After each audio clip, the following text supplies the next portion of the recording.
Hello friends, Radhe Radhe. તો friends, અમારી ચેનલમાં તમારું હાર્દિક સ્વાગત છે. તો આજે આપણે બનાવવાના છીએ રાજસ્થાનની સૌથી ફેમસ અને સાઈ મીઠાઈ રબડી ગેવર.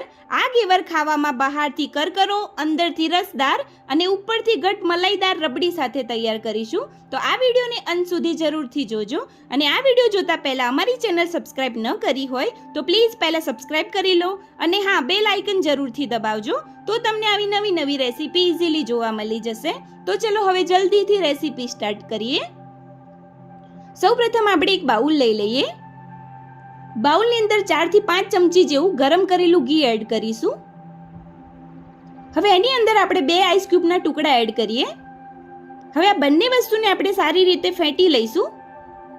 જ્યાં સુધી તેનો રંગ સફેદ અને ક્રીમી ન થઈ જાય ત્યાં સુધી આપણે એને ફેંટતા રહેવાનું છે.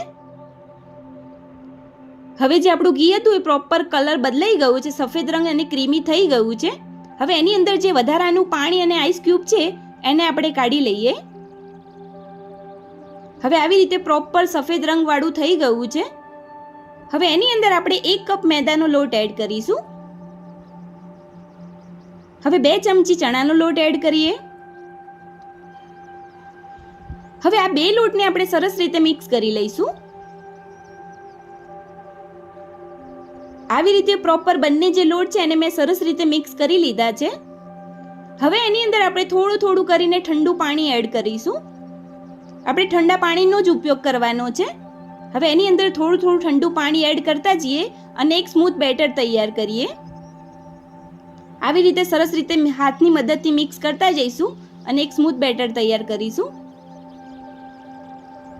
હવે એની અંદર આપણે અડધો કપ જેવું ઠંડુ દૂધ એડ કરીએ. પાણી અને જે દૂધ છે એને ઠંડુ જ ઉપયોગ કરવાનો છે. આવી રીતે સરસ રીતે મિક્સ કરતા જઈએ અને ગાંઠ વગરનું એક સ્મૂથ બેટર તૈયાર કરી લઈએ. આવી રીતે બેટર તૈયાર કરી લીધું છે. હવે આપણે એક બાઉલ લઈ લઈએ.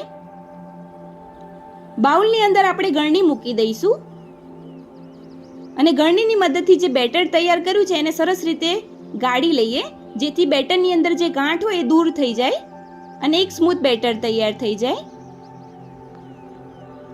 આવી રીતે આપણે ગળણીની મદદથી સરસ રીતે બેટરને ગાળી લીધું છે. હવે એની અંદર આપણે 1 ચમચી લીંબુનો રસ એડ કરીએ અને બેટરને સરસ રીતે મિક્સ કરી લઈશું ચમચાની મદદથી. અને જે બેટરની થિકનેસ છે આવી પતલી જ રાખવાની છે, જાડી નથી રાખવાની. અને દૂધ અને પાણીનો જે ઉપયોગ કર્યો છે ઠંડુ જ લેવાનું છે, ગરમ નથી લેવાનું, એનું ખાસ ધ્યાન રાખજો. હવે બેટર તૈયાર થઈ ગયું છે. હવે આપણે ગેવર બનાવી લઈએ. એના માટે મેં ઊંડી એક તપેલી લીધી છે. હવે તપેલીની અંદર અડધી તપેલીની ઉપર તેલ એડ કરી લઈશું. હવે તેલ ગરમ થઈ જાય. હવે જે બેટર છે અને બેટરને ચમચાની મદદથી થોડું થોડું અંદર રેડતા જઈશું. આવી રીતે વચ્ચે થોડું ઉપરથી થોડું થોડું બેટર નાખતા જઈશું. બબલ બેસી જાય પછી ફરી તે બેટર નાખીશું. આવી રીતે આપણે 6 થી 7 વખત બેટરને નાખવાનું છે. અને જે ગેસનો ફ્લેમ છે એ ફાસ્ટ જ રાખવાનો છે ગેવર બનાવતી વખતે. આવી રીતે થોડું થોડું બેટર નાખતા જઈશું અને બબલ બેસી જાય પછી ફરીથી આપણે નાખવાનું છે. આવી રીતે આપણે બધા જે ગેવર છે એને બનાવવાના છે. અને ગેવર બનાવતી વખતે ખાસ ધ્યાન રાખવું કે ગેસનો ફ્લેમ ફાસ્ટ જ રાખવો. હવે વેલણની મદદથી આવી રીતે સ્પેસ કરી લેવાનો છે. હવે ચપ્પુની મદદથી જે કિનારી છે ગેવરની એને આપણે કાઢી લઈશું. ગોલ્ડન બ્રાઉન થાય ત્યાં સુધી આપણે એને તળવાનું છે ગેવરને.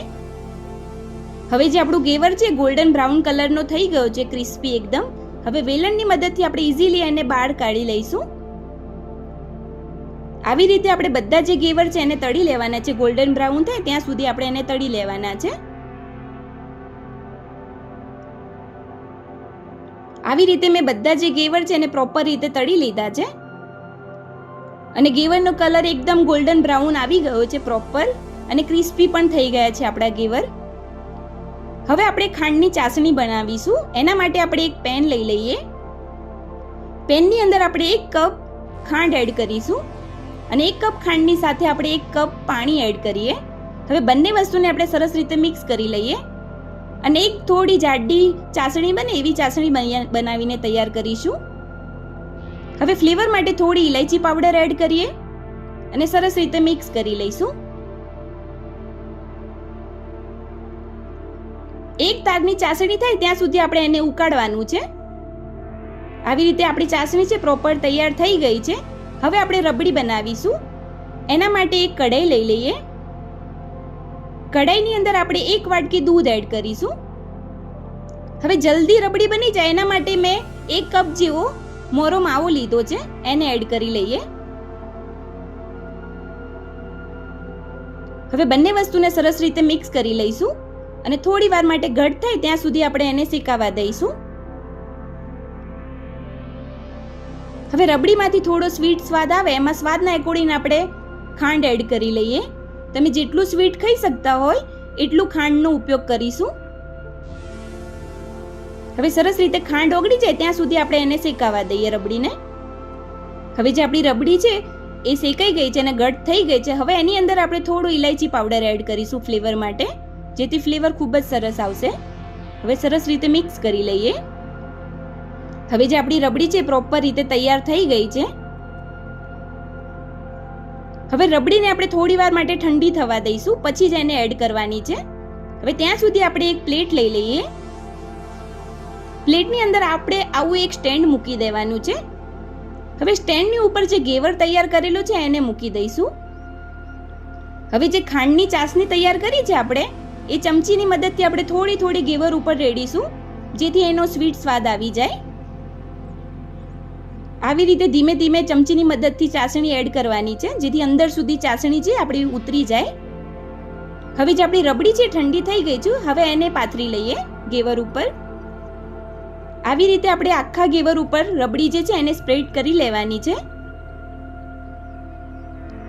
હવે ઉપરથી ગાર્નિશ માટે કાજુ, બદામ અને પિસ્તાના ટુકડા એડ કરી લઈશું.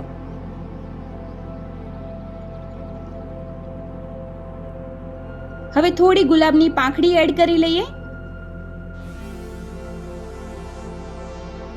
તો મિત્રો તૈયાર થઈ ગયો છે આપણો એકદમ રાજસ્થાનનો ફેમસ રબડી ઘેવર. હવે આપણે એક પ્લેટ લઈ લઈએ. પ્લેટની અંદર જે રબડી ઘેવર તૈયાર કર્યો છે એને સર્વ કરી લઈશું. અને આ ઘેવર ખાવામાં ખૂબ જ સ્વાદિષ્ટ અને રબડીથી ભરપૂર તૈયાર થાય છે. તો તમે પણ આ ટીપ સાથે જરૂરથી એકવાર ટ્રાય કરજો, તો તમે બજારનું ઘેવર ખાવાનું પણ ભૂલી જશો એવો તૈયાર થશે. તો મિત્રો તૈયાર છે રાજસ્થાનની સૌથી ફેમસ સ્વીટ વાનગી રબડી ઘેવર. તો તમને આ રબડી ઘેવરનો વિડીયો કેવો લાગ્યો એ કમેન્ટ જરૂરથી કરજો, અને વિડીયોને લાઈક કરજો અને તમારા ફ્રેન્ડ્સ ફેમિલી મેમ્બરમાં શેર કરજો.